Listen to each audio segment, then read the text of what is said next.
Boa tarde, queridos alunos.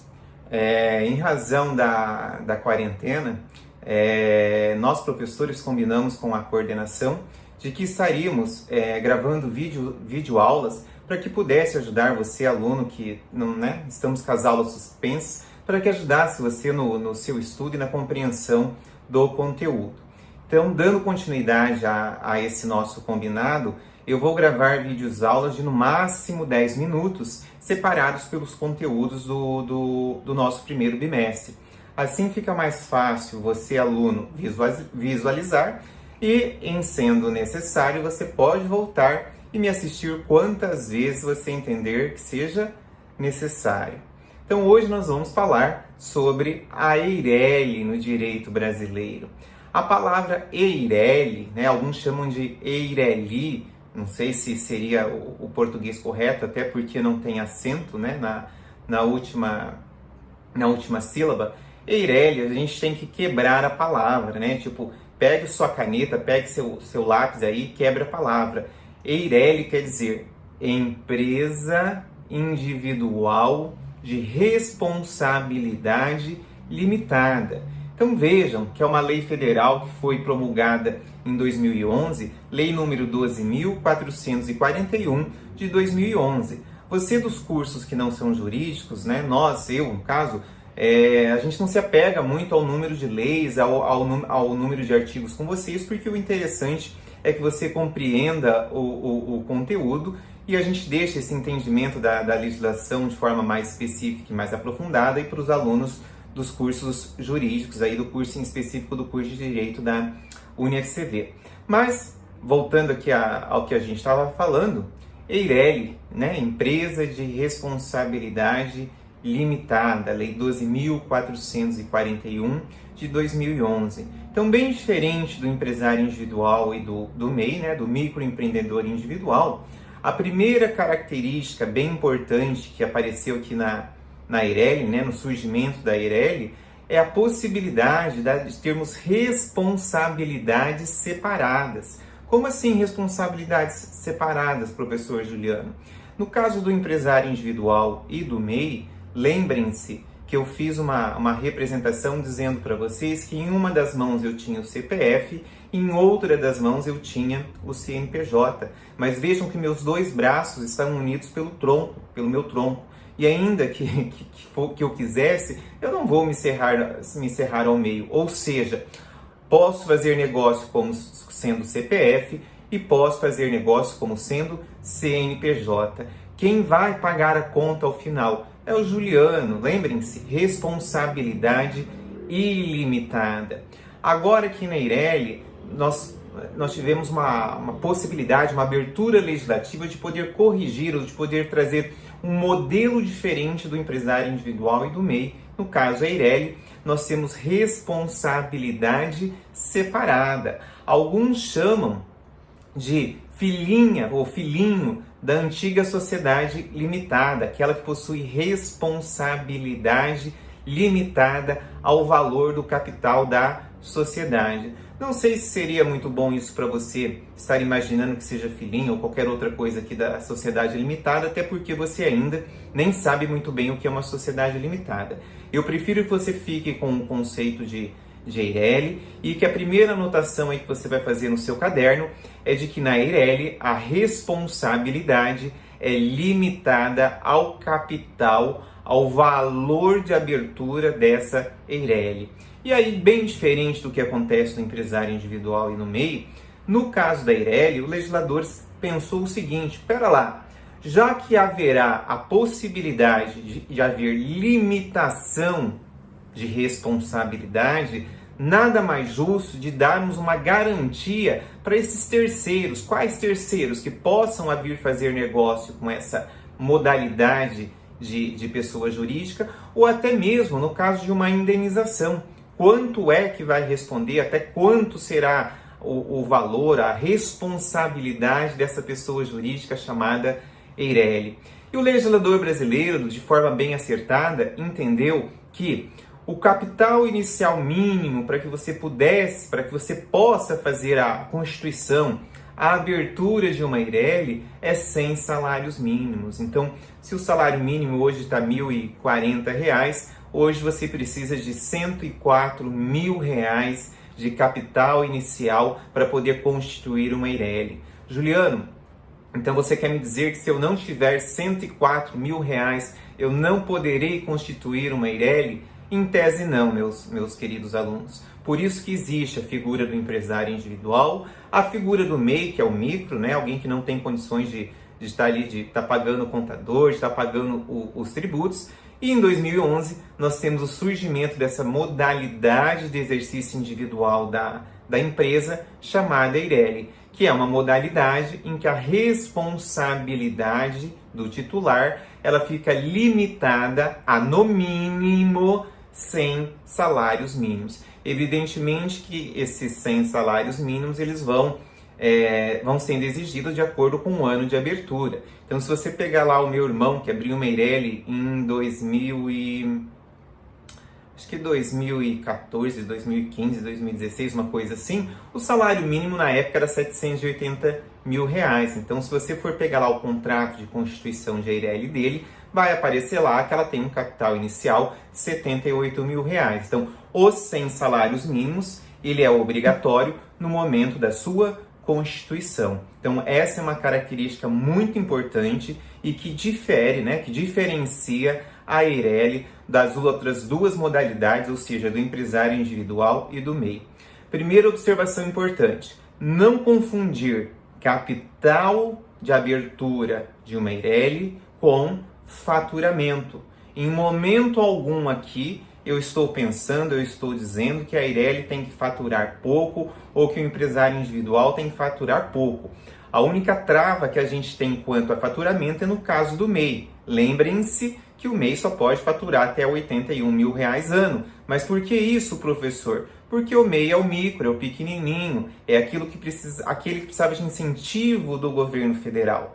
No caso da Eireli, então é uma nova modalidade que existe no ordenamento jurídico a partir de 2011 e que existe a responsabilidade limitada. Limitada ao quê? Ao valor do capital social, dessa capital inicial dessa pessoa jurídica chamada de Eireli. Então, se hoje você quiser abrir uma Eireli, você pode, desde que você tenha condições financeiras de declarar, de abrir ali, de fazer o registro na junta comercial de capital inicial com 100 salários mínimos. Então, mais uma anotação para você fazer no seu cadernão. No caso da Eireli, nós temos absoluta distinção entre pessoa física titular e pessoa jurídica Eireli. Então, se eu, Juliano, constituir uma Eireli, quer dizer apenas que eu sou o dono, sou o titular de uma modalidade empresarial. Não há confusão nem de patrimônio,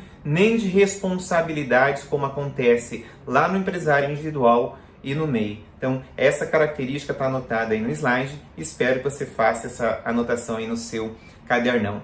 Mais um item aí para você fazer a anotação no seu cadernão. Distinção patrimonial. Não se confunde o patrimônio do titular da Eireli com o patrimônio da Eireli. Então, eu, Juliano, posso ser dono de uma Eireli e eu também posso ter o meu patrimônio pessoal. Posso ter o apartamento que eu moro, posso ter outros imóveis de aluguel, posso ter um ou dois veículos de passeio e posso constituir uma Eireli em qualquer segmento que me seja interessante. Posso abrir, por exemplo, uma transportadora sendo uma Eireli. Juliano, mas a transportadora vai ter caminhões, não tem problema? Não tem problema algum, meus amigos. Por quê? A responsabilidade da Eireli, ela fica limitada primeiramente ao seu patrimônio e de forma secundária ao seu capital de constituição. Então, se você pegar aquele exemplo que eu dei do empresário individual, de quando ele é titular dessa atividade na modalidade de transporte e um de seus caminhões provoca um grave acidente, o que ocorre? Ele, como pessoa física, ele se torna automaticamente responsável.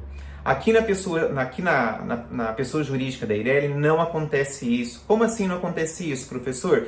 Se eu tiver uma Eireli, uma pessoa jurídica Eireli, e for no segmento de transporte, um dos caminhões dessa Eireli causar um dano, causar um acidente, ela não vai ser responsável. Por quê? Primeiro nós vamos esgotar o patrimônio da pessoa jurídica para depois não haverá busca no patrimônio da pessoa física. Ou seja, a pessoa jurídica é a única responsável por saldar os danos aqui causados pelo seu caminhão. Ah, mas e se não der para pagar os danos? Nós não vamos atrás de você, que é o dono da Eireli? Não, nós não vamos atrás de você.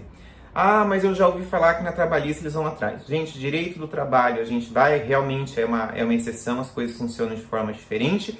E no direito tributário, as coisas também ocorrem de uma forma diferente. Porque em ambos os casos, né, o governo federal ele não quer perder nem o direito do trabalhador e nem o direito ali do fisco, do caso dos impostos. Nós estamos aqui pensando de maneira geral. Então faça essa anotação aí no seu cadernão.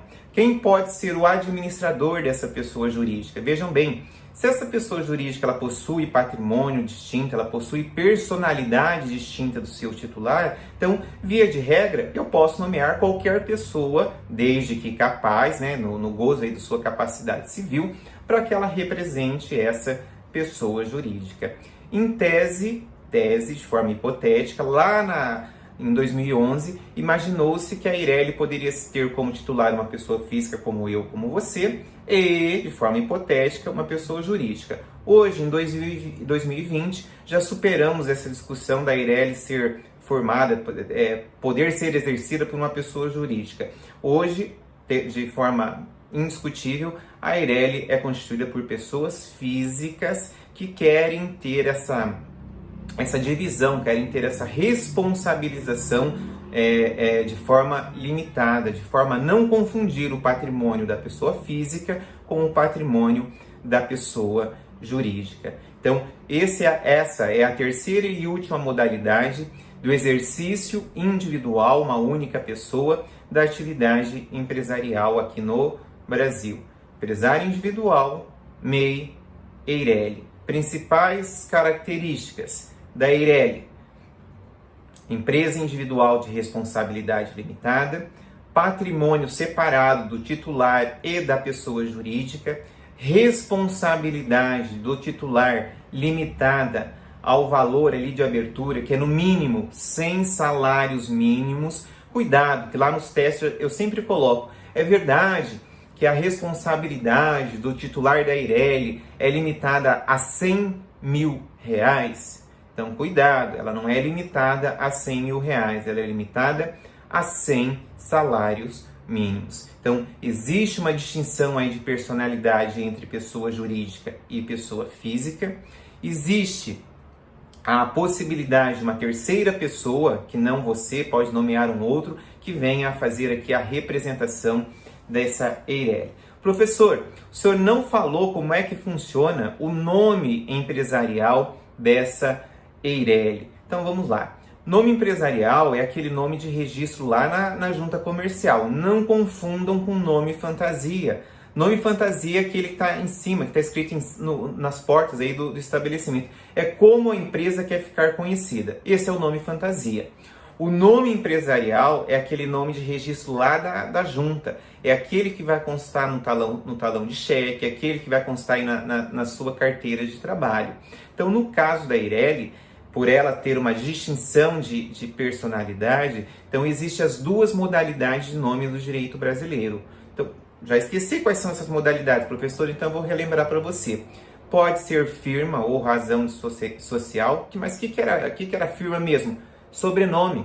Então, no caso da Eireli, então vamos pegar aqui eu, Juliano. Se eu fosse montar uma Eireli, se eu fosse montar o nome da minha Eireli como sendo firma, eu colocaria J. Vou abreviar o Michelete, então JM. Sonsim. Vou colocar o meu ramo de atividade, então vamos supor que seja transportes, né? JM Sonsim Transportes. E eu preciso indicar qual é a modalidade empresarial. Depois de transporte vem a palavrinha mágica Eireli. Então, JM Sonsim Eireli. Vejam, não existe mais nada depois de Eireli. Os alunos adoram escrever lá na prova para mim. JM Sonsim Transportes Eireli Limitada. Veja, limitada já está na palavrinha Eireli. Então, cuidado, que se você cometer essa gafe, eu não vou te dar meio certo, eu vou te dar errado. Então, se você for montar o nome dessa empresa como firma, iniciais, sobrenome, ramo, palavrinha mágica, Eireli. Juliano, eu não quero montar o nome da minha Eireli como sendo firma, eu quero montar como denominação. Ah, mas o que era denominação mesmo? Uma invenção aí de palavras dentro do direito brasileiro. Posso inventar qualquer coisa, o que você quiser. Então eu estava abrindo ali uma administradora de bens no começo do ano passado e eu não queria abrir como firma, então eu queria abrir como denominação. Fui lá e peguei a palavrinha Resulte. Ah, mas Resulte quer dizer o quê? Nada. Ah, mas Resulte tem nome de academia, tem nome de escritório, tem nome de hotel com esse nome. Não é marca de nada. Então eu coloquei Resulte Administradora de Bens Eireli. Essa também é uma possibilidade de você ter o nome empresarial da Eireli como sendo denominação.